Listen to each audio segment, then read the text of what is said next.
எரேமியா தீர்க்கதரிசியின் புஸ்தகம் 29வது அதிகாரம். எரேமியா தீர்க்கதரிசியின் புஸ்தகம் 29வது அதிகாரம் 11 முதல் 14 வரை. நீ எதிர்பார்த்திருக்கும் முடிவை இன்று உங்களுக்கு கொடுக்கும்படிக்கு நான் உங்கள் பேரில் நினைத்திருக்கிற நினைவுகளை அறிவேன் சொல்லுகிறார்.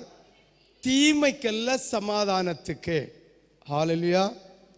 அப்போ ஆண்டவருடைய சமூகத்தில் காத்திருந்து துன்மார்க்க தனம் இல்லாமல் அவரை கண்டடைஞ்சா, நீ என்ன நோக்கத்தோடு இன்னைக்கு வந்தாயோ அதை தரும்படி ஆண்டவராகிய தேவன் இருதயத்தில் ஒரு மகிமையை வைத்திருக்கிறார். பாருங்க, நீங்கள் எதிர்பார்க்கும் முடிவை உங்களுக்கு கொடுக்கும்படி நான் உங்கள் பேரில் நினைத்திருக்கிற நினைவுகளை அறிவேன் என்று சொல்லுகிறார். அது தீமைக்கு அல்ல, நன்மைக்கு மட்டும்தான்.